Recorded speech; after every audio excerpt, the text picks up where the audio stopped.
Section 2.7 of the note packet has this outline of a plan for how to approach getting a name of a compound from the formula and one for getting a formula from the name. So this approach is something that you should practice just to make sure that you can get it to work correctly. We have a page on Canvas called Resources for Nomenclature, can be really helpful. But let's go ahead and take a look at how you would get the name from a formula. So that's what we have in the example down below, getting the name from a formula. And the first step is to decide whether it's an ionic compound or a covalent compound. If it's a covalent compound, then you can't figure out the formula from the charges, and so the names have prefixes in them to tell what is in the formula. So the prefixes are found in table 2.10 in your textbook. I just typed some of them up over here, so we have them in this video as well. So as an example of a covalent compound, I'll use this compound. We talked about it in a previous video. We can tell this is not ionic because it is all nonmetals. So these are joined together as a covalent molecule. There's only one phosphorus, and if the first atom listed only has one, we do not use the prefix mono. So we are just going to call this phosphorus. And then the second atom, chlorine, there are three of them, so we're going to use the prefix tri. And then instead of putting chlorine, we're going to put chloride. So this is phosphorus trichloride. Let's try this one together. This one, there's more than one boron. So we can't skip any of the other prefixes. Only if there's one, we can skip mono. Since there's two boron, we're going to have to call this diboron trioxide. So that's a little overview of the procedure we use for covalent compounds. If the compound is ionic, then we're going to proceed to step 2. The next question is whether the metal, the cation, is a predictable charge metal or a variable charge metal. If it's predictable, we can just name that metal as the name of the element. So the cation name would just be the name of the element. And then we have to name the anion. So if it's a polyatomic anion, you have to know the names of those. If it's just a single element, make sure that you name it with the IDE ending. If there is a variable charge cation metal instead of predictable, you need to figure out the charge on that cation and use the anion to determine the charge. I'll show an example down below. Once you've figured out the charge on the cation, that charge should be expressed as a Roman numeral. So if you have a tin ion, that's a variable ion. If you want to specify that it's a positive 4 tin ion, you would call it tin 4. So for example, let's name these two compounds. So we're using step 4. It's a variable metal. Tin can have different charges. And so we can't just call this tin chloride, because if we call this tin chloride, what are we going to call this? So they can't both be tin chloride. What we have to do is figure out what the charge on tin is. So we do that using the anion. We have a chloride anion and it has a -1 charge. We have 4 of them, so the total negative charge is -4. So that means we need to have a +4 charge. We take our +4 charge and we divide it by the number of cations we have to carry that charge. We only have one tin ion to carry that charge, so therefore it must be a tin +4 ion. So this is called tin 4 chloride. And then in a similar way, we have chloride ion here. This time the total negative charge is -2 because we only have 2 chloride ions. That means we need a +2. The +2 charge is being carried by one tin ion. So we must have tin with a +2 charge. And the name of this compound here is tin 2-chloride. So that's this one here. Tin 2-chloride is this one here.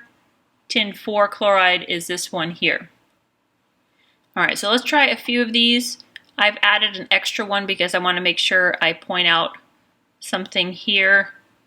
So the first step is to determine whether the formula is an ionic compound or a covalent compound.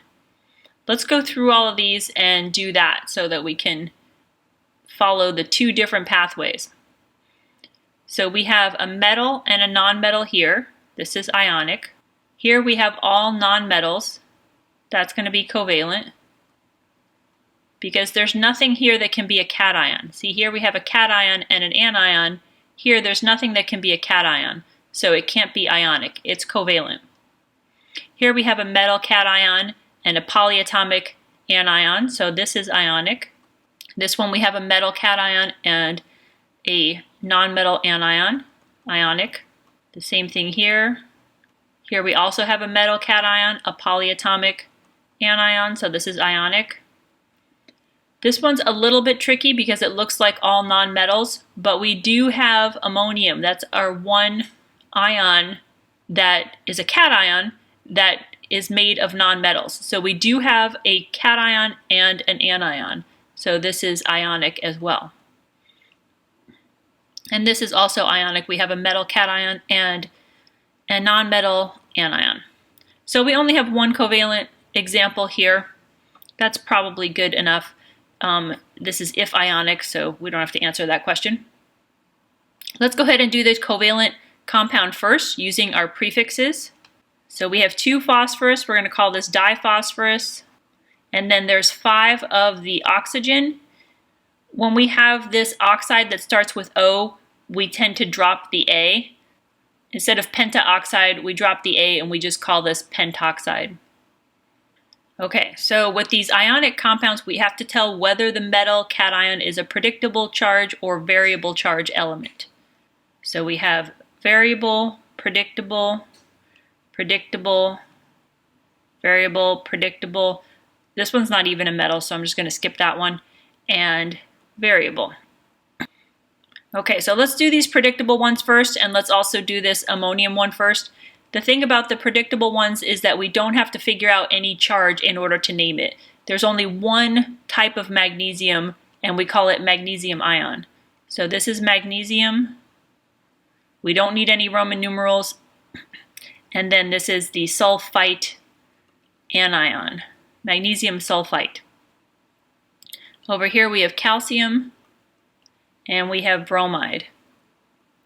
And then this other predictable one here, we have potassium, and this is the permanganate ion. So we have potassium permanganate. For this one over here, we can name the cation and name the anion. We don't need to figure out any Roman numerals for that one either. The cation is ammonium, and the anion is chloride, so it's ammonium chloride. So for these variable ones, we are going to need to specify what type of iron we're talking about. So let's go ahead and leave space for the Roman numerals. So this is going to be iron, some sort of Roman numeral, chloride. And this one is going to be tin, some sort of Roman numeral, oxide.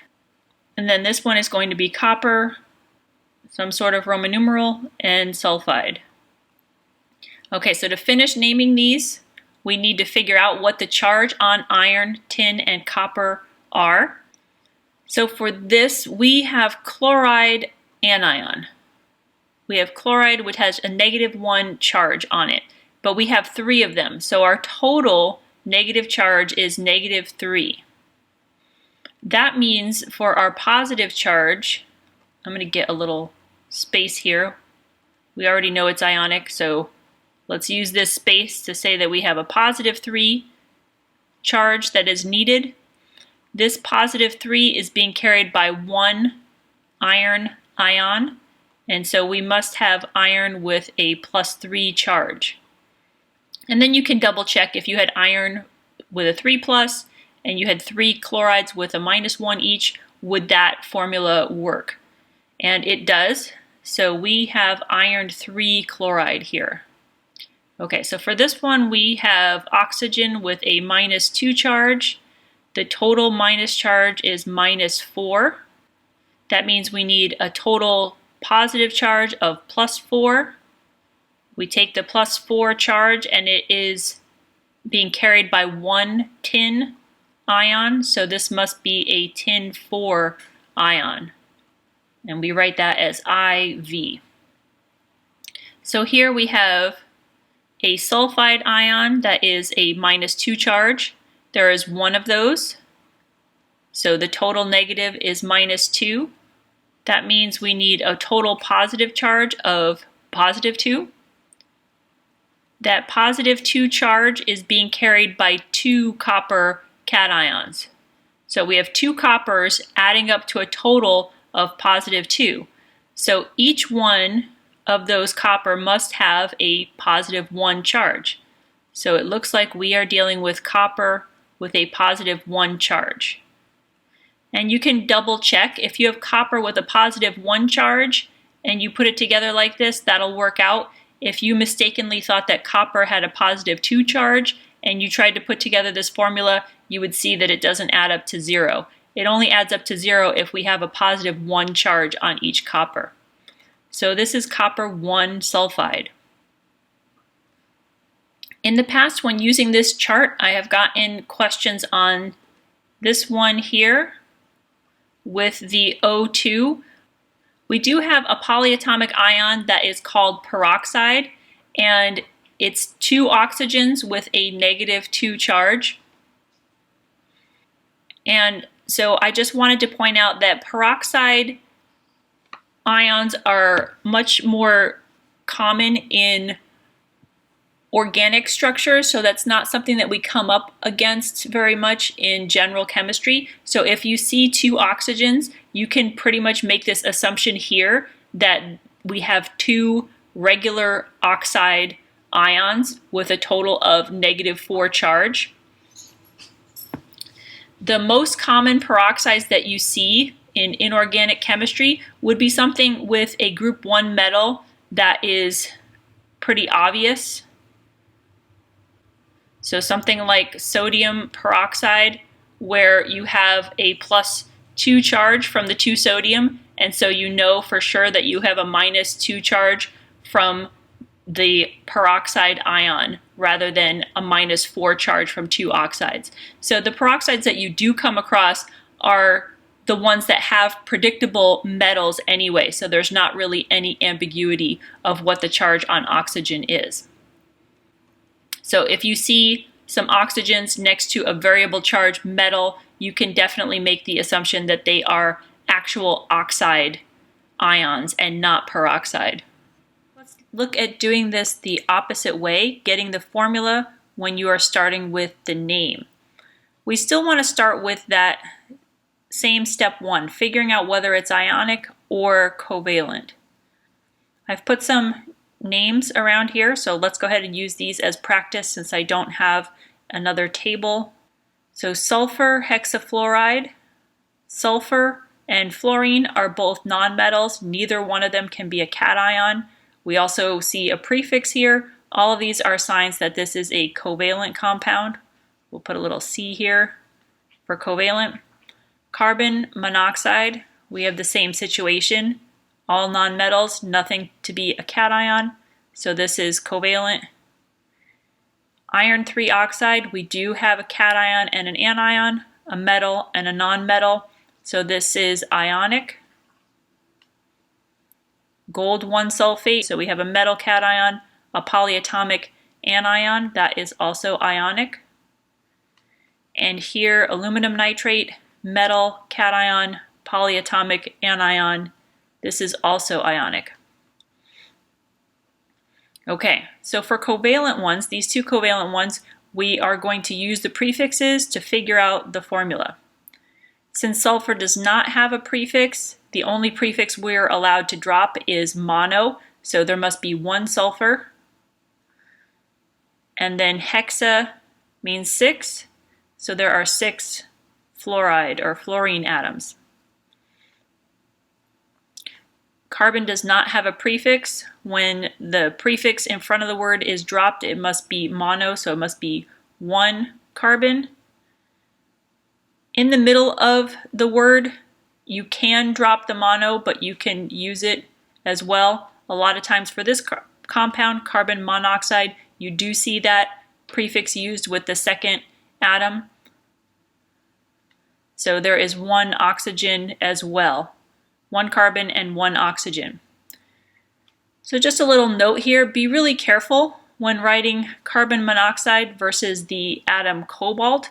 Cobalt should have a capital C and a small o. Carbon monoxide has a capital C and a capital O. So I do see that mistake done a lot. Okay, so that was covalent, got that. These other ones are ionic.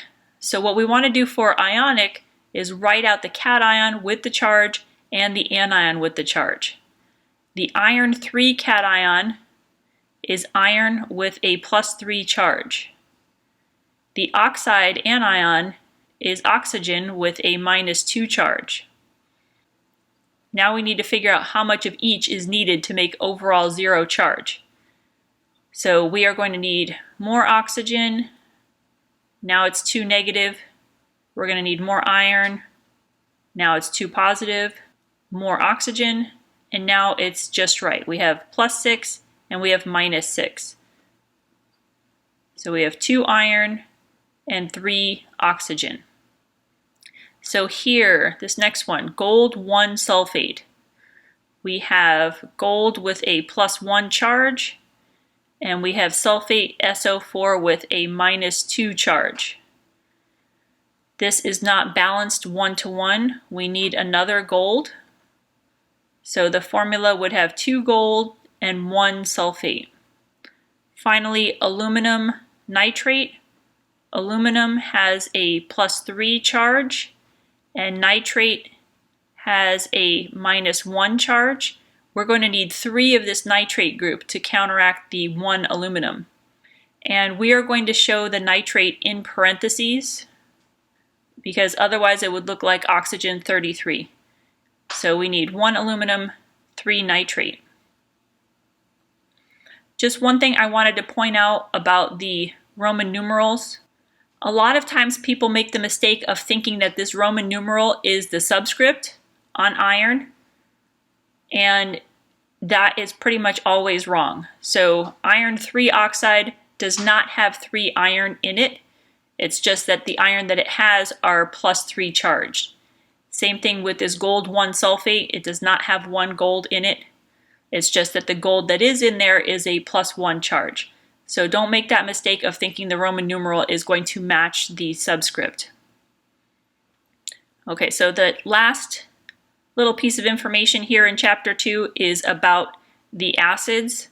I've mentioned how the names of the acids actually help me to learn the names of the polyatomic ions.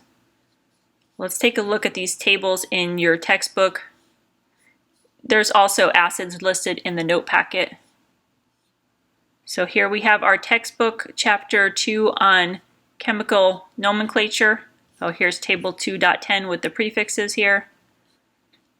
This table 2.12 has the name of acids that are based on just 2 elements. So we have hydrogen combined with just fluorine, with just chlorine, and so on. So if we just have hydrogen ion combined with a single atom as the anion, so then the name follows this pattern, hydro something ic acid. So we have this hydro and this ic acid, and then whatever is in between is based on the name of that element. So fluorine becomes hydrofluoric acid, chlorine becomes hydrochloric acid, and so on. This one's a little bit different because sulfur should just be sulfic acid, but instead they have it sulfuric acid, hydrosulfuric acid. So that's slightly different, but they're all based on this same pattern. Another pattern that you can see with acids that are based on polyatomic ions So acetate is one of the polyatomic ions that we have to learn, and the acid of that, the hydrogen ion combined with this acetate anion, the ate name changes to ic acid. So acetate changes to acetic acid. The ate of the nitrate ion, here we have the nitrate ion, the acid of the nitrate ion is called nitric acid. So ate becomes ic acid. If you have an anion, a polyatomic anion that is an ite ending, then that becomes us acid. So the nitrate ion becomes nitric acid, the nitrite ion becomes nitrous acid. So if you have learned the names of the polyatomic anions, the names of their corresponding acids, follow this pattern. If instead you want to remember the names of the acids first and it helps you learn the anion names of the polyatomic anions, that's another approach that you can take as well.